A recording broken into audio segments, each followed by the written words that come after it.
সবাইকে আসসালামু আলাইকুম। আজ আপনাদের বানিয়ে দেখাবো বিক্রমপুরের ঐতিহ্যবাহী বিবিখানা পিঠা। এই রেসিপি সম্পূর্ণ ফলো করলে যে কেউ পারফেক্ট বিবিখানা পিঠা ঘরেই বানিয়ে নিতে পারবেন। সেজন্য আমার এই ভিডিও সম্পূর্ণ আপনাকে ফলো করতে হবে। কথা না বাড়িয়ে চলুন জেনে বিবিখানা পিঠা বানানোর প্রস্তুত প্রণালী। পিঠা বানানোর জন্য প্রথমে একটা হাঁড়িতে নিয়ে নিচ্ছি 1 লিটার ফুল ক্রিম দুধ। যেই দুধ থেকে ননি ওঠানো হয় না সেটাই হচ্ছে ফুল ক্রিম দুধ। এবার দিয়ে দিচ্ছি 3টা এলাচ। এলাচটা দেওয়ার জন্য সুন্দর একটা ফ্লেভার আসবে। আপনি চাইলে এলাচের গুঁড়াটাও ব্যবহার করতে পারবেন। দুধটাকে আমি রান্না করব দুধটা শুকিয়ে অর্ধেক হওয়ার আগ পর্যন্ত। 1 লিটার দুধ আমি জাল করে হাফ লিটার বানিয়ে নিব। দুধটা প্রায় হাফ লিটারের মতো হয়ে গেছে। এই পর্যায়ে আমি এলাচগুলো উঠিয়ে ফেলে দিব, কারণ এলাচের ফ্লেভারটা দুধের মাঝে চলে এসছে। এবার আমি চুলাটা বন্ধ করে দিব এবং দুধটা অন্য একটা পাত্রে নিয়ে নিব। বিবিখানা পিঠায় দুধটা যত ঘন ব্যবহার করবেন পিঠার টেস্ট ততই ভালো আসবে। এবার দিয়ে দিব গুড়। এখানে 2 থেকে আড়াই কাপের মতো গুড় আছে। দুধটা একেবারে ফুটন্ত গরম থাকা অবস্থায় গুড়টা মিলাবেন না, এতে দুধটা ফেটে যেতে পারে। এবার গুড়টাকে খুব ভালো করে আমি দুধের সাথে মিশিয়ে নিব গুড়টা সম্পূর্ণ গলে যাওয়া পর্যন্ত। গুড়টা খুব ভালো করে আমি দুধের সাথে মিলিয়ে নিয়েছি। এবার দিয়ে দিব চালের গুঁড়া। আজকে আমি বাজারে কেনা শুকনো চালের গুঁড়াটা ব্যবহার করছি। এই পর্যায়ে দিয়ে দিচ্ছি 2 কাপ পরিমাণ চালের গুঁড়া। এবার চালের গুঁড়াটা খুব ভালো করে আমি দুধের সাথে মিশিয়ে নিব। যারা নতুন পিঠা বানাবেন তারা অল্প অল্প করে চালের গুঁড়া ব্যবহার করবেন, আর বেটার ঘনত্ব কেমন হবে সেটা আমি দেখিয়ে দিব। আমি আরও 1 কাপ চালের গুঁড়া দিয়ে দিচ্ছি। এই চালের গুঁড়াটা খুব ভালো করে আমি বেটারের সাথে মিশিয়ে নিব। চালের গুঁড়াটা খুব ভালো করে আমি দুধের সাথে মিশিয়ে নিয়েছি। শুধু চালের গুঁড়া দিয়ে এই পিঠাটা বানালে পিঠাটা অনেক শক্ত হয়ে যাবে। পিঠাটা কিছুটা নরম করার জন্য এখানে আমি ময়দা ব্যবহার করব। দিয়ে দিচ্ছি 3 টেবিল চামচ পরিমাণ ময়দা। এই ময়দাটা ব্যবহার করার জন্য পিঠাটা অনেক বেশি শক্ত হয়ে যাবে না, কিছুটা নরম থাকবে। এবার ময়দাটা খুব ভালো করে আমি মিশিয়ে নিব। ময়দাটা খুব ভালো করে মিশিয়ে দিয়ে দিব 1 টেবিল চামচ পরিমাণ ঘি। এই পিঠাতে চেষ্টা করবেন ঘিটা ব্যবহার করার জন্য। এই ঘিটার জন্য পিঠার খুব সুন্দর একটা ফ্লেভার আসবে। এবার ঘিটা খুব ভালো করে নেড়ে মিশিয়ে নিব। ঘিটা খুব ভালো করে নেড়ে মিশানো হলেই দিয়ে দিব নারিকেল।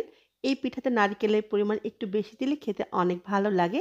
এখানে আমি একটা নারিকেলের অর্ধেকটা কুড়িয়ে দিয়েছি, আর বাকি নারিকেলটা আমি এভাবে কেটে ব্যবহার করছি।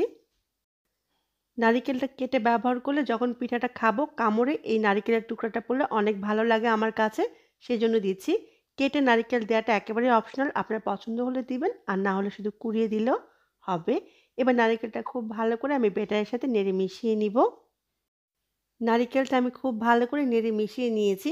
বেটারের ঘনত্ব ঠিক এরকম হবে।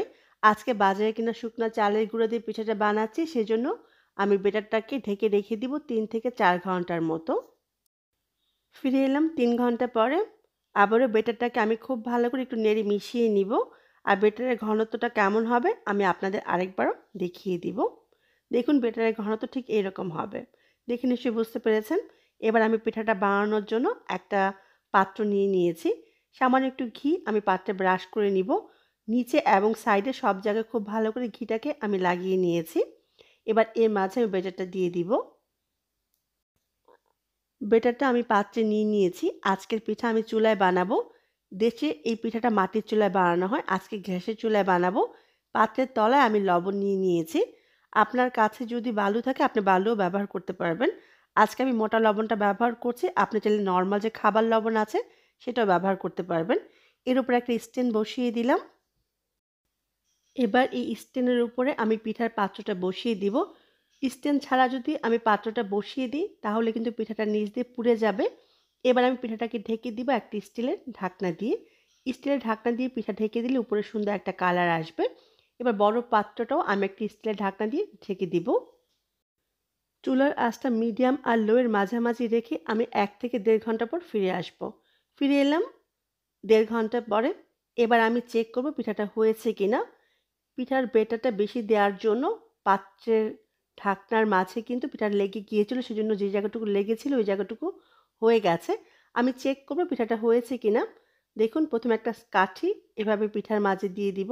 যদি কাঠিটা ক্লিয়ার আসে তাহলে পিঠাটা হয়ে গেছে, আর যদি ক্লিয়ার না আসে তাহলে পিঠাটা হয় নাই। একটু চেক করে দেখুন কাঠিটা ক্লিয়ার আসে নাই, তার মানে পিঠাটা আমার এখনো হয় নাই। আর পিঠাটা কতটুকু বড় তার উপর ডিপেন্ড করে সময়টা কম বেশি লাগতে পারে। আমি পিঠাটাকে আবারও ঢেকে দিব আধা ঘন্টার জন্য। ফিরে আসব আধা ঘন্টা পরে। ফিরে এলাম আধা ঘন্টা পরে। এবার পিঠাটাকে আমি চেক করব পিঠাটা হয়েছে কিনা। সাসলিকের কাঠি দিয়ে আবারও আমি চেক করব, যদি কাঠিটা ক্লিয়ার আসে তাহলে পিঠাটা হয়ে গেছে। দেখুন এবার কাঠিটা একেবারে ক্লিয়ার বের হয়েছে, তার মানে পিঠাটা আমার পারফেক্টভাবে হয়ে গেছে। এবার আমি চুলা থেকে নামিয়ে নিব। ফিরে আসব নর্মাল তাপমাত্রায় আসার পরে। মাশাআল্লাহ, নরমাল তাপমাত্রায় আসার পরে পিঠাটার কালার একেবারে পারফেক্ট চলে এসছে। এবার একটা ছুরির সাহায্যে চারপাশ থেকে আমি ছুটিয়ে নিব। তারপর মোল্ড থেকে পিঠাটা বের করে নিব।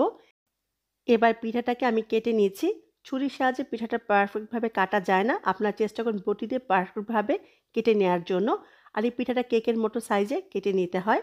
যাই হোক, আমি যেমন পেরেছি কেটেছি। পিঠাটা খেতে কিন্তু অসম্ভব মজা হয়েছে। অবশ্যই বাসায় বানাবেন। আমি একটা পিঠা আপনাদের একটু দেখিয়ে দিচ্ছি। দেখুন কতটা পারফেক্ট হয়েছে। দেখে নিশ্চয়ই বুঝতে পেরেছেন কতটা পারফেক্ট হয়েছে আমার আজকের বিবিখানা পিঠা। অবশ্যই বাসায় বানাবেন আর আমার কমেন্ট বক্সে জানাবেন কেমন হলো। সবাই অনেক ভালো থাকবেন, আমার জন্য দোয়া করবেন। আবারও দেখা হবে, ততক্ষণ পর্যন্ত আল্লাহ হাফিজ।